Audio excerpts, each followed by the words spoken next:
முதல்ல நான் வந்து எந்த இது இழக்கல சார் நம்ம ப்ரெஸ் கான்ஃபரன்ஸ் போட்டிங்களா, அவர் வந்து மறுபடியும் வழக்கம் போல் ஒரு பொய்யை வந்து மிகவும் தைரியமாக சொல்லிட்டு போயிட்டார். ஒரு செய்தி வந்து அக்டோபர் 6ஆம் தேதி 2023 தெலுங்கானா தேர்தல் நடக்கும்போது பிரதமர் மோடி தான் அந்த பிரச்சனையை வந்து கொண்டு வர்றார். முதல்ல அங்கே என்ன சொல்கிறாருன்னா, நிசாமாபாத்தில் நடக்கிற மீட்டிங்கில் வந்து the country is now talking about the next delimitation அவர் தான் சொல்கிறார். சொல்லும்போது அது எங்கெல்லாம் பாப்புலேஷன் லெஸ்ஸாக இருக்கோ அங்கெல்லாம் வந்து Lok Sabha seats will come down. இது பிரதமரோட ஸ்டேட்மெண்ட் தெலுங்கானாவில். அந்த ரைஸ் வேர் த பாப்புலேஷன் அது அதிகமாகுங்கிறாங்க.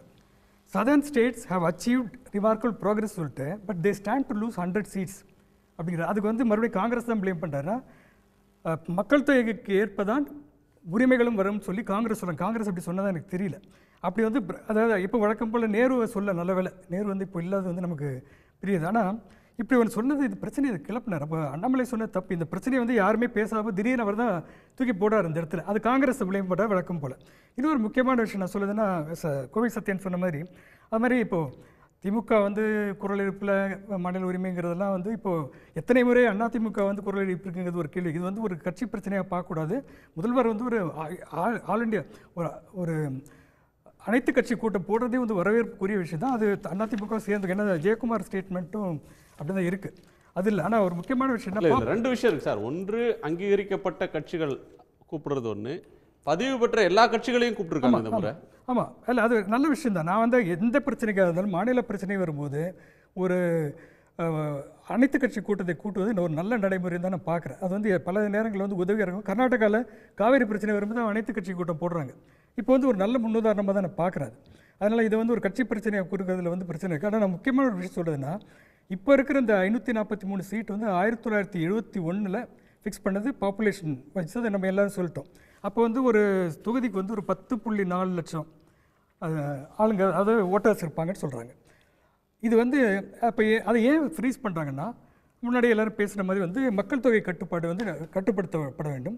நம்ம பாப்புலேஷன் அதிகமாக வந்து இந்த மாதிரி சீட்டு அதிகமாக கொடுத்துருந்தால் அது வந்து ஜனநாயகத்துக்கு விரோதமானு சொல்லி நல்ல ஒரு முடிவு எடுக்கிறாங்க 71. அப்போ வந்து தமிழ்நாடோட பாப்புலேஷன் 1971 4.11 crore. அதுக்கு பிறகு அடுத்த சென்சஸ் வந்து 2011 ஒரு ஏறக்குறைய 40 வருடங்களுக்கு பிறகு 2011 வந்து தமிழ்நாடு பாப்புலேஷன் 7.2 crore. அப்போ வந்து ஏறக்குறைய 3 கோடிக்கு மேலே அதிகமாக இருக்குது. அதற்கு அடுத்து 2021 வந்து நீங்கள் வந்து சென்சஸ் எடுத்துருக்கணும். அது எடுக்கல கோவிட்னால. நம்ம அந்த கோவிட் அப்போ விரட்டிட்டோம்ல, நம்ம கையெல்லாம் தட்டி அந்த இதெல்லாம் பண்ணி விரட்டின பிறகு கூட இப்போ 4 வருஷம் எடுக்கல. இல்லை முக்கியமான விஷயத்துக்கு இல்லை, நான் முக்கியமான விஷயத்துக்கு வரேன். அப்போ 2023 ஒரு எஸ்டிமேட் இருக்குது. அந்த எஸ்டிமேட் படி தமிழ்நாடோட பாப்புலேஷன் 7.6 crore. அதாவது 2011 2 வருஷத்தில் வந்து 0.4 அவ்வளோதான் அதிகமாக இருக்குங்கிறாங்க. அப்போ அதே நேரத்தில் யூபியில் வந்து 71 8.8 இப்போ 23 கோடி சத்யன் பாயிண்ட் அவுட் பண்ணார். பீகாரில் வந்து 5.6 இருந்து 12.6 ப்ரொஜெக்டட் இது. அதே மாதிரி மத்திய பிரதேசில் 4.1 தமிழ்நாடு ஈக்குவலாக இருந்தது வந்து 8.6 வருது. என்ன சொல்கிறேன்னா, இப்போது வில்சன் சார் சொன்னது மாதிரி ஃபேமிலி பிளானிங் மட்டும் கிடையாது. ஃபேமிலி பிளானிங் வந்து நல்லா நடத்துறது மட்டும் இல்லை, பாப்புலேஷன் தியரி எப்படின்னா, மக்கள் தொகையை பற்றி பல தியரியில் வந்து எப்படின்னா, எங்கெல்லாம் டெவலப்மெண்ட் இருக்குதோ அங்கே வந்து தானாகவே வந்து ஃபர்டிலிட்டி ரேட், அதாவது குழந்தை பெறும் விகிதம், கருவுறு விகிதம் வந்து குறையும் அப்படிங்கிறது ஐரோப்பிய நாடுகளில் வந்து நமக்கு எக்ஸாம்பிள் இருக்குது. அங்கே பார்த்தீங்கன்னா பாப்புலேஷன் கம்மியாக அவங்க வேறு ஒரு கட்டத்துக்கு போயிட்டாங்க, ஏஜ்டு பாப்புலேஷன் வருது. அப்போ டெவலப்மெண்ட்டுங்கிற இருக்கிற தமிழ்நாட்டில் வந்து ஃபேமிலி பிளானிங் மட்டும் கிடையாது, டெவலப்மெண்ட் இங்கே இருந்ததுனால தான். அது திராவிட ஆட்சிகள் தான். இந்த 40 வருஷம் 50 வருஷத்தில் யார் இருக்காங்க? திராவிட கட்சிகள் 2 தான். இப்போ வந்து அவங்க சைடில் அவங்க சொல்லி அவங்க வந்து ப்ளேம் பண்ணிக்கலாம். ஆனால் நீங்கள் இந்த ரெண்டு அரசுகளின் சாதனைகள் தான் நம்ம எடுக்கணும். நம்ம அப்போ என்னென்னா, டெவலப்மெண்ட் இருக்கிற இடத்துல ஃபர்டிலிட்டி ரேட் குறையுது, தானாக குறையுது. அதே நேரத்தில் இங்கே யூபியில் அதிகமானா அங்கே டெவலப்மெண்ட் கம்மியாக இருக்குது. ஸோ இந்த ஆர்குமெண்ட் வந்து ரொம்ப முக்கியமானது.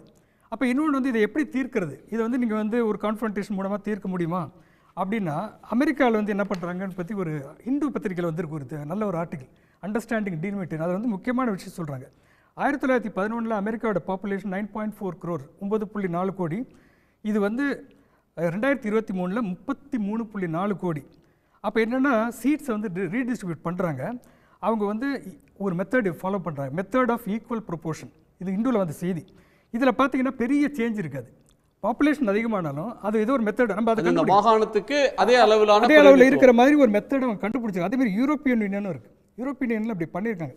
அப்போ வந்து பிரச்சனை இல்லாமல் இந்த பிரச்சனை டீலிமிட்டேஷன் பண்ணி ஆகணும் ஒரு கான்ஸ்டியூஷனல் மேண்டேட் இருக்கும்போது இதை சரி பண்ணுறதை வந்து அது வந்து மத்திய அரசு வந்து அப்படி ஒரு அதை எடுக்கிற மாதிரி இல்லை. இந்த இப்போ பீட்டர் அல்ஃபோன்ஸ் சார்லாம் சொன்ன மாதிரி பார்த்தீங்கன்னா அவருக்கு எல்லாமே தடாலடி தான். அதாவது நடு இரவில் வந்து நேரு மாதிரி நினைச்சிட்டு வந்து ஜிஎஸ்டி கன்சல்டேஷன் இல்லாம மாநிலங்களோடு அல்லது அனைத்து கட்சிகளோட பார்லிமெண்டரி பார்ட்டிஸ் எல்லாரோடையும் கன்சல்ட் பண்ணிட்டு ஒரு கன்சென்சஸ்ல இதை அரைவ் பண்ண மாட்டாங்கன்னு பண்ண முடியுங்கிறதுக்கு எக்ஸாம்பிள்ஸ் இருக்கு. இன்னொன்று இந்த நம்பர் ஆஃப் சீட்ஸ் ப்ரொஜெக்ஷன் இருக்குல்ல, அது வந்து இப்போ யார் பண்ணியிருக்காங்கன்னா இந்தியா டுடே மட்டும் இல்லை, கார்னகி என்டோமெண்ட்டுக்கு வந்து ரொம்ப ஃபேமஸ் வந்து ஒரு ஆய்வு நிறுவனம். அவர்கள் தான் 2 சினாரியோ சொல்கிறாங்க. ஒன்றில் வந்து யூபிக்கு வந்து 80லேருந்து 91 ஆகுங்கிறாங்க ஒரு சினாரியோ, இன்னொன்று வந்து 80லேருந்து 143 ஆகும், 63 சீட் அவங்களுக்கு அதிகமாகுறாங்க. அதே மாதிரி தமிழ்நாடுக்கு வந்து ஒரு சினாரியோ வந்து -8, இங்கே வந்து +10. ஆனால் மொத்தமான லாஸ் இது தான். இது வந்து ஒரு கட்சி பிரச்சனையாக பார்க்காம ஏன்னா நாளைக்கு வந்து ஒரு தேர்தலில் வந்து அதிமுக வரலாம், அதிமுக இல்லை நம்ம சொல்ல முடியாது, நம்ம அடுத்த தேர்தல் யார் வேணாலும் வரலாம். அப்போ வந்து நம்ம வந்து அண்ணா வழியில் நின்று மாநில சுயாட்சி சுயமரியாதை இது எல்லாம் அந்த வழியில் நின்று ஒரு முதல்வர் இங்கே வந்தார்னா அவருக்கு இந்த பிரச்சனை வரப்போகுது. அதை இப்போ வந்து பிஜேபி கூட இருந்து இப்போ வந்து டீலிங் பண்ணிலாம் வந்து வெளியே வந்துட்டாங்க. நாளைக்கு வந்து இதே நிலைப்பாடில் தொடர்ந்து இவர்கள் ஆட்சியை பிடித்தால் கூட அந்த விரோதத்தில் அந்த குரோதத்திலே பிஜேபி வந்து இன்னும் அதிகமாக தொல்லை கொடுக்கும். அதனால் அதிமுகவும் இது பிரச்சனை. அதனால இப்போ வந்து அதிமுகவோட பிரச்சனை இல்லை சார், உரிமை கோவை சத்தியன் பேசுனதுக்காக நான் சொல்றேன். அது வந்து இதை மடைமாற்றம், அது வேற ஒரு டிபேட். இது உங்களுக்கு நாளைக்கு பிரச்சனையா வரப்போகுதுங்க, அவ்வளவுதான். ஓகே, உடனுக்குடன் செய்திகளை தெரிந்து கொள்ள சன் நியூஸ் பெல் ஐகானை கிளிக் பண்ணுங்க.